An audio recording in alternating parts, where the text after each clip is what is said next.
Hello friends, welcome to all. आज मैं आपके लिए जो वीडियो लेके आ रहा हूँ, देखिए ऑप्टिकल फाइबर के एक स्टॉक की बात करते हैं जो कि मात्र 16 रुपए पे ट्रेड कर रहा है। अच्छे दिन आ गए। अब आप कहोगे यार अच्छे दिन से, देखिए मेरा मतलब किसी पॉलिटिकल एडवर्टीजमेंट से नहीं है। चाहे कोई लोग यहाँ पे कोई बीजेपी वाला होगा तो कहेगा भाई अच्छे दिन आ गए, कोई कांग्रेस वाला हो गया तो कहेगा कहाँ रहे। लेकिन एक बात आपने देखी होगी, पिछले कुछ टाइम में जो इंडिया के अंदर डिजिटलाइजेशन हो रहा है बहुत ही खतरनाक था। और उसमें सबसे बड़ा रोल रिलायंस जियो का रहा। हर किसी को पता है किस तरीके से लोगों के हाथों में फोन्स गए। और उससे इंपॉर्टेंट बात, फोन तो लोगों ने खरीद लिए, उससे इंपॉर्टेंट बात डेटा जो गया ना लोगों के हाथों में, बहुत ही इंपॉर्टेंट था। आज की डेट में आप देख रहे हो लोग घर घर से काम करने लगे। जरा सोचिए इस पॉइंट को, घर घर से काम करने लग गए, वर्क फ्रॉम होम काफी एडवांस स्टेजेस पे किसी तरीके से, मतलब ऐसी सिचुएशन आई, उसके लिए जियो ने इंडिया को पहले ही प्रिपेयर कर लिया। जरा सोचिए इस चीज को। लेकिन आने वाले टाइम में जो अभी की इंडिया की स्टेट है उससे कहीं गुना डिजिटलाइजेशन में, मतलब अभी हमको क्या चाहिए, फाइबर चाहिए। फाइबर समझिए इस बात को, फाइबर चाहिए तो फाइबर की केबल बिछेंगी, तभी तो हमारे जो स्पीड होगी इंटरनेट की वो होगी किस में, अभी क्या देखते हो आप, एमबी पर सेकंड, बाद में जीबी पर सेकंड से होगी। जरा अभी एमबीपीएस होती है, बाद में जीबीपीएस होगी। और रिक्वायरमेंट है, जो आगे का वर्ड है वो डिजिटल वर्ड है, वो डेटा वर्ड है, वो इंडिया अभी बहुत स्पीड से। और इस मामले में आपने देखा होगा बड़ी बड़ी कंपनी इंडिया में किस तरीके से इन्वेस्ट कर रही है। भाई इंडिया के पास लोग हैं तो मार्केट है, मार्केट है तो डिजिटल वर्ल्ड है। और लोग किस तरीके से जो पैसा पंप किया जा रहा है, जैसे आपने रिलायंस जियो प्लेटफॉर्म का ही देख लिया अभी, तो ये सब चीज को देखिए। और इस 16 रुपए के शेयर को देखिए किस तरीके से बड़ा धमाके इसमें होने वाला है। टेक्निकल के बेसिस पे समझते हैं। अब इसका नाम है HFCL limited, Himachal futuristic communication limited. अब बात आती है कंपनी करती क्या है। ऑलरेडी देखिए 4-5% की तेजी इसमें देखने को जरूर मिली, लेकिन रियल रैली है अभी बची हुई है, मान के चलिए 63% का मैं कहूंगा यहाँ पे डिलीवरी देखने को मिली अगर मैं फ्राइडे के कारोबार को देखूं। और HFCL के शेयर को अगर आप देखोगे ना, तो ये company optical fibre cable, OFC cable जबरदस्त तरीके से मैन्युफैक्चरिंग होती है यहाँ पे। और इस स्टॉक को देखिए, आप कहोगे यार ये तो बहुत ही छोटा स्टॉक है। अगर मैं अभी के हिसाब से बात करूं तो बहुत छोटा स्टॉक आपको लगेगा, बीच में गिरावट भी इसमें हुई थी। लेकिन जरा देखते हैं, समझने की कोशिश करते हैं। ये स्टॉक अगर मैं बात करूं अभी के बेसिस पे, लॉन्ग टर्म पर्सपेक्टिव में कहूंगा, टेक्निकल एनालिसिस के थ्रू ये हमारी नजर में आया। अगर मैं प्रॉफिटेबिलिटी की बात करूं, गिरवी रखे हुए शेयर्स को बात करूं, तो मुझे ये शेयर बिल्कुल भी पसंद नहीं आया। देखिए अगर मैं लॉन्ग टर्म पर्सपेक्टिव से अभी सोचूं तो कि 55% शेयर्स गिरवी रखे हुए हैं और 824 करोड़ का कंपनी के ऊपर उधार है, लेकिन शॉर्ट टर्म पर्सपेक्टिव से, और लेकिन प्रॉफिट 25% का है एवरेज, पिछले 3 साल का एवरेज। अब क्यों ये रडार में आया उसको भी देखते हैं, समझने की कोशिश करते हैं कि गिरवी रखे हुए शेयर्स तो बहुत ज्यादा हैं। अब मुझे इस तरीके से, क्योंकि इंडिया में गांव गांव शहर शहर ऑप्टिकल फाइबर की केबल बिछनी है, तो यानी कि जो भी बिछाएगा उसका इसके साथ डायरेक्ट लिंक होगा। और गवर्नमेंट के बहुत सारे प्रोजेक्ट्स इसको मिलते रहते हैं, डायरेक्ट लिंक तो रखना ही पड़ेगा। और कहीं ऐसा ना हो कि भाई यहाँ पे इसको खरीद ही ले कोई, समझ रहे हो, क्योंकि भाई रिलायंस इंडस्ट्रीज जैसी कंपनी जहां घुसती है ना, वो तो ऐसे छोटे प्लेयर्स को खरीद के जेब में रख लेती है। काम ये करेगा किसके लिए, इस तरीके से सिचुएशन आपने देखा। जब बात हो रही थी ब्रॉडबैंड की, तो रिलायंस ने क्या किया, डेन को खरीद लिया, हैथवे को खरीद लिया, ये बड़े बड़े नाम वैसी जेब में। अब जब बात होगी ऑप्टिकल फाइबर बिछाने की, बिछ रहा है अभी, और ऐसी कंपनीज को इसके साथ टाई अप अगर नहीं मानेंगे तो खरीद लेंगे, भाई क्या जा रहा है। तो ये और भी एक पॉजिटिव बात इस स्टॉक के लिए। अभी रिसेंटली जो गिरावट आई थी, ये गिरावट 2018 जब मिड कैप और स्मॉल कैप में बड़ी करेक्शन आई थी, तो HFCL के शेयर्स भी बिल्कुल गोते खाने लग गए थे। ये मान के चलिए कि 36-37 रुपए के हिसाब से ये स्टॉक 8 रुपए तक आ गया था। सोचिए कितनी बड़ी ये करेक्शन थी। इसीलिए आपको हमेशा मैं कहता हूं कि आपको कभी भी हो स्टॉक में इन्वेस्ट करना हो तो अपने रिस्क को पहले मैनेज करना। और स्मॉल कैप में तो बहुत बड़ा रिस्क इन्वॉल्व होता है।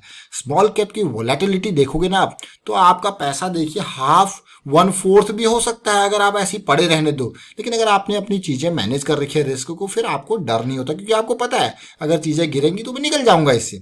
अब सिचुएशन देखिए यहाँ पे 36-37 रुपए के आसपास ये गिरा, इसने ये मंथली चार्ट है, ये मंथली चार्ट है और नीचे गिरा, गिरने के बाद जंप आया, जंप के बाद फिर से गिरा, फिर अभी जंप है।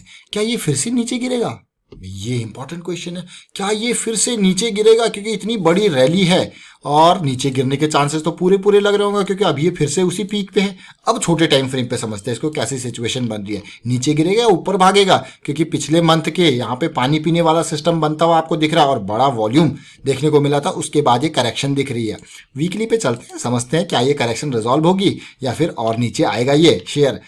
अब इससे पहले देखिए, इस करंट सिचुएशन पे जाने से पहले मैं आपको एक पॉइंट दिखाना चाहता हूँ। ये जरा तीनों पीक्स को देखिए, इन तीनों पीक को देख के आप समझ गए होंगे कि price is getting rejected every time when it is touching 36-35 range. देखिए फर्स्ट, सेकंड, थर्ड। और अगर आपको यहां से समझ में नहीं आ रहा, then just go to RSI level and check these 3 level. देखिए RSI यहां पे कितना था, 680, फिर RSI नेक्स्ट लेवल पे कितना रहा, देखिए ऑलमोस्ट मैं कहूंगा 70, फिर से तीसरे हाई पे आप देखिए, मतलब कि ये RSI में कितनी वीकनेस आपको तब देखने को मिली, बहुत ही खतरनाक। लेकिन दिस टाइम उसके बाद देखिए फिर से पीक जब बना है, RSI ने कोशिश जरूर की, फिर 24 का पीक बना था। और इस बार अच्छी बात मुझे ये लगी कि जो ये 24 का पीक था लास्ट टाइम पे, वो 60 से ही नीचे था। लेकिन इस बार पॉजिटिविटी जरा देखिए, चीजें थोड़ा सा बदलती हुई आपको नजर आ रही होंगी। लास्ट टाइम पे जो ये रैली आई थी, आपको एक डाइवर्जेंस काइंड ऑफ सिचुएशन देखने को मिली थी, लेकिन इस बार जरा पॉजिटिविटी। बॉटम पॉइंट 8 रुपए का।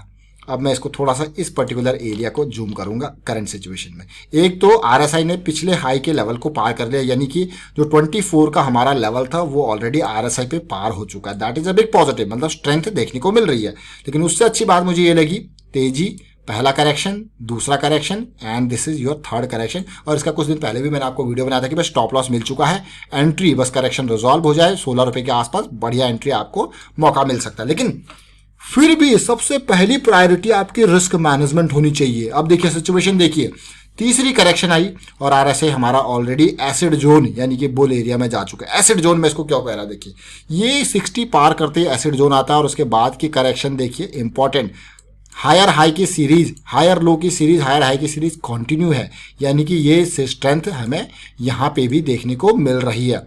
लेकिन अब आप कहोगे कहीं ना कहीं ऐसा ना हो ये लोअर हाई यहाँ पे बना के नीचे चला जाए, इसीलिए तो हमारे पास स्टॉप लॉस है। अगर सिचुएशन बदलती है तो निकलना है, लेकिन अगर यहाँ पे थोड़ा सा करेक्शन आके रिजॉल्व होता है तो ये फिर बम्पर पिछले लेवल को भी पार करेगा और साथ के साथ प्राइस में फिर 20 रुपए के आसपास आपको थोड़ा सा कंसोलिडेशन जरूर चाहिए, क्योंकि ये क्या है, ये छत है, छत को तोड़ने के लिए हथौड़ा मारना ही पड़ेगा। तो यहाँ पे कंसोलिडेशन, करेक्शन रिक्वायरमेंट होगी और प्राइस ऊपर ही रहेगा तो ये हमको वीकली पे बुलिश क्रॉस बना के भी दे देगा। जो बुलिश क्रॉस 2018 में बियरिश क्रॉस में कन्वर्ट हुआ था, ये पॉजिटिव हो जाएगा अगर प्राइस ऊपर ही रहता है। तो भाई बहुत ही इंपॉर्टेंट पार्ट आपके लिए बड़े टाइम फ्रेम के लिए बनता हुआ नजर आ रहा है।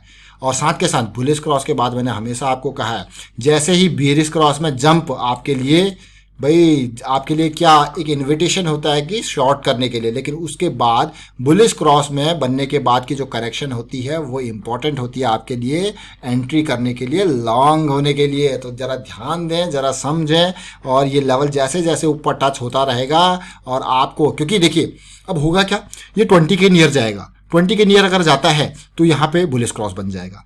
बुलिश क्रॉस बनने के बाद हमने कहा आपको कि 200, ये जो बुलिश क्रॉस बनने के बाद 200 से प्राइस करेक्ट होना चाहिए। करेक्ट होगा तो फिर आपको देखिए बुलिश क्रॉस के बाद की करेक्शन मिलेगी। तो कितना इंपॉर्टेंट पार्ट ये आपको देखने को मिला। देखिए बुलिश क्रॉस साथ के साथ करेक्शन, तो याद रखें इसको, स्टॉक को वॉच लिस्ट में ऐड कर लीजिए, काम आएगा लॉन्ग रन के लिए। ये वीकली चार्ट था। अब मैं आपको डेली पे लेके जाता हूँ, क्योंकि इंपॉर्टेंट चीज़ें डेली पे छुपी हुई है।